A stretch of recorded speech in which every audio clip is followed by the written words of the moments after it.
बिस्मिल्लाहिर्रहमानिर्रहीम। अस्सलामुअलैकुम। मैं हूं आपका ट्यूटर ज़ीशान अशरफ और आप देख रहे हैं हमारा YouTube channel tutor Zeeshan online. उम्मीद है कि आप सब लोग खैरियत से हों। शुरू करते हैं आज का लेक्चर। आज का ये lecture virtual function in C++ के ऊपर मुश्तमिल है।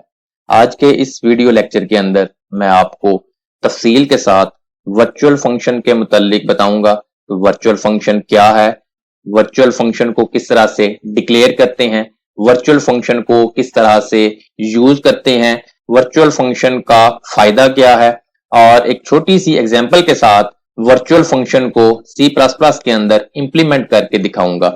सबसे पहले देखते हैं वर्चुअल फंक्शन क्या है। A virtual function is a member function of base class which is redefined overridden in derived classes। Virtual function भी एक मेंबर फंक्शन है जो बेस क्लास के अंदर मौजूद होता है और ये सेम नेम का फंक्शन डिराइव्ड क्लासेस के अंदर भी मौजूद होता है और ये फंक्शन ओवरराइडिंग की एग्जांपल है। फंक्शन ओवरराइडिंग को तफसील के साथ प्रीवियस लेक्चर्स के अंदर पढ़ चुके हैं। It is used to tell the compiler to perform late binding on the function that is called run time polymorphism. Virtual function compiler को यह बताएगा कि फंक्शन के साथ लेट बाइंडिंग को परफॉर्म करना है जो कि पॉलीमॉर्फिज्म की रन टाइम टाइप है। पॉलीमॉर्फिज्म को और इसकी टाइप्स को तफसील के साथ प्रीवियस लेक्चर्स के अंदर पढ़ चुके हैं। It is declared with virtual keyword in the base class. Virtual function को बेस क्लास के अंदर वर्चुअल के कीवर्ड के साथ डिक्लेयर किया जाता है। किसी भी फंक्शन के साथ वर्चुअल का कीवर्ड लगेगा तो वो फंक्शन वर्चुअल फंक्शन कहलाएगा। When the reference of derived class object assigned to pointer object of the base class and call the function with the pointer object, then the function of base class is executed every time।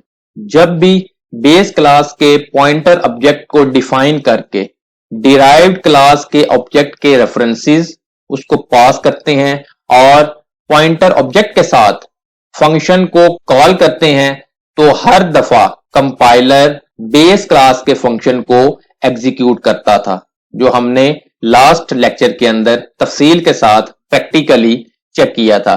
और ये एक issue है, derived class के object का reference base class के pointer object के अंदर होता है, फंक्शन कॉल करते हैं रेफरेंस के साथ तो बेस क्लास का फंक्शन ही एग्जीक्यूट होता है, डिराइव्ड क्लास का फंक्शन एग्जीक्यूट नहीं होता। ये इशू सिर्फ और सिर्फ वर्चुअल फंक्शन के साथ ही रिजॉल्व हो सकता है। This issue can only be resolved with virtual function when virtual function is used in base class and call function through pointer object which have the address of derived class object, then compiler executes the function of derived class। जब base class के अंदर function के साथ virtual का keyword use करेंगे और उसको declare कर देंगे वर्चुअल फंक्शन, तो जब भी डिराइव्ड क्लास के ऑब्जेक्ट के रेफरेंसेस बेस क्लास के पॉइंटर ऑब्जेक्ट को पास करेंगे और पॉइंटर ऑब्जेक्ट के साथ जब भी फंक्शन कॉल करेंगे तो जिस डिराइव्ड क्लास के ऑब्जेक्ट का रेफरेंस बेस क्लास के पॉइंटर ऑब्जेक्ट के अंदर होगा उसी डिराइव्ड क्लास का फंक्शन कॉल होगा। बेस क्लास का फंक्शन कॉल नहीं होगा, बेस क्लास का फंक्शन ओवररिडन हो जाएगा। The function of base class is overridden. Base class का फंक्शन ओवरराइड हो जाएगा वर्चुअल फंक्शन की वजह से, जबकि डिराइव्ड क्लासेस के अंदर मौजूद फंक्शन की एग्जीक्यूशन होगी। जो इशू आ रहा था उसको रिजॉल्व कर दिया। वर्चुअल फंक्शन एक ऐसा फंक्शन है जो बेस क्लास के अंदर मौजूद होगा, लेकिन वो इस तरह से है कि वो साइलेंट है, वो वर्चुअल है, जिस तरह से कोई चीज अपना वजूद रखती है लेकिन वो नजर नहीं आती। तो बिल्कुल यही कंसेप्ट अप्लाई होगा कि बेस क्लास का फंक्शन क्लास के अंदर मौजूद तो है लेकिन वो इस तरह से बिहेव हो रहा है जैसा वो अपना वजूद नहीं रखता। ये वर्चुअल फंक्शन का कंसेप्ट है। C++ के अंदर वर्चुअल फंक्शन को किस तरह से इंप्लीमेंट करते हैं आइए देखते हैं। ये हम डेव C++ के कंपाइलर के अंदर मौजूद हैं। कोड स्क्रीन के ऊपर लिखा हुआ है।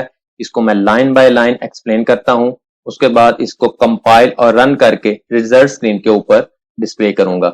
हेडर फाइल्स इंक्लूड करने के बाद क्लास के कीवर्ड के साथ एक क्लास जिसका नाम बेस है डिफाइन की, क्लास को स्टार्ट किया पब्लिकली, उसके अंदर एक सिंपल फंक्शन जिसका नाम माई फन है विदाउट पैरामीटर डिफाइन किया। फंक्शन के अंदर एक ही स्टेटमेंट है, सी आउट के साथ स्क्रीन के ऊपर मैसेज डिस्प्ले हो रहा है it is a base class, और लास्ट के ऊपर एंडल है। फंक्शन को क्लोज किया, क्लास को क्लोज कर दिया। इस तरीके से हमने बेस क्लास को डिफाइन किया।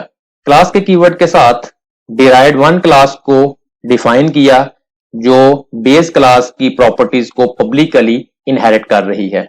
डिराइव्ड वन क्लास को स्टार्ट किया पब्लिकली, उसके अंदर भी एक सिंपल फंक्शन जिसका नाम माई फन है, ये विदाउट पैरामीटर है, फंक्शन को डिफाइन किया।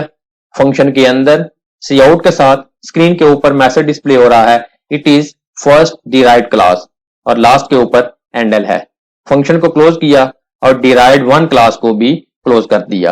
क्लास के कीवर्ड के साथ डिराइव्ड टू क्लास को डिफाइन किया जो पब्लिकली बेस क्लास की प्रॉपर्टीज को इनहेरिट कर रही है।